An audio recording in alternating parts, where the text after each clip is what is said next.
Welcome back, Stampers. Today we're going to work on this adorable apple card, a sweet little hello. But before we do that, I just wanted to show you a little tip for those of you that do use some of the Stampin' Up! Ink pads. Just wanted to show you a little tip about re-inking these.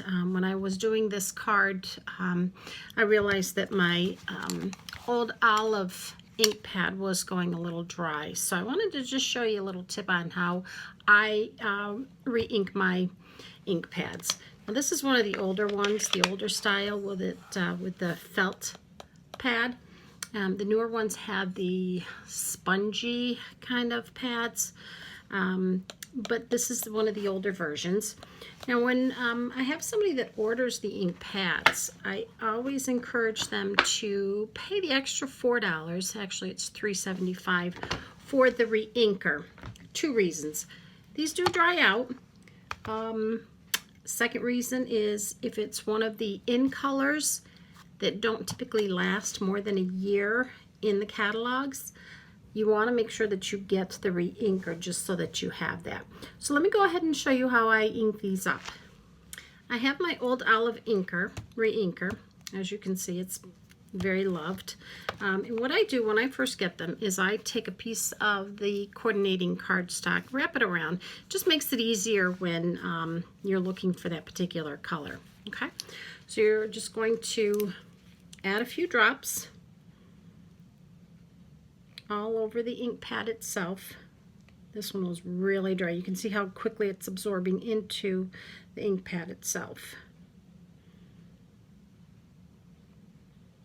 Okay, that looks good.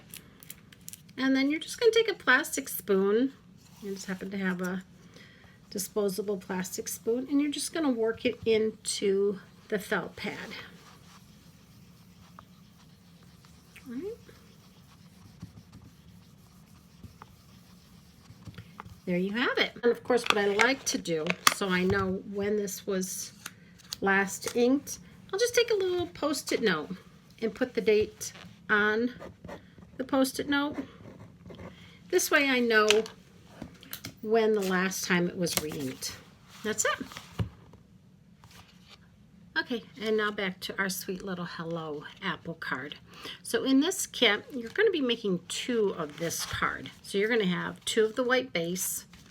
You're going to have two strips of green cardstock, two strips of designer series paper, two strips of greetings, two apples, and two pieces of vellum. Should have enough dimensionals or pillows to work with. You're going to have two stems, and you're going to have 4 leaves. Okay, so as you see, I've gone ahead and attached the green cardstock and the designer series paper. I've just done those edge to edge. Nothing fancy, just edge to edge. Okay, let's take our apple, one of the green stems. We're going to just simply glue that to the apple. Put it down a little that way. Take another stem and a little bit of glue to this one. Okay. And then you want to take one of the stems and you're going to glue that on the part that's stamped. Okay, because we're going to glue it to the back just like that. Okay. We'll set that aside for a minute. Take your vellum and we're going to attach a pillow to that. And then we're going to attach that to our card. Like that. Okay. Gone ahead and added a dimensional to the back of the apple, and we're going to attach that right to the vellum. Just like that. Cute already, huh? And then we're going to take our lettering and attach that to the card. Now we're going to take the strip of greeting. Now sometimes when I'm doing some mass cards and I don't have a particular greeting that I'm looking for, I simply just type something up on Microsoft, any type of a greeting. I can even do colored ink, And then I just adhere it to a thicker cardstock than you would normally use in your printer. Don't use copy paper. Use a thicker cardstock. Okay, so that's what I've done with this one. And we're just going to simply cut off the letters that we need. Take one of the dimensionals. You only need a little bit on each one.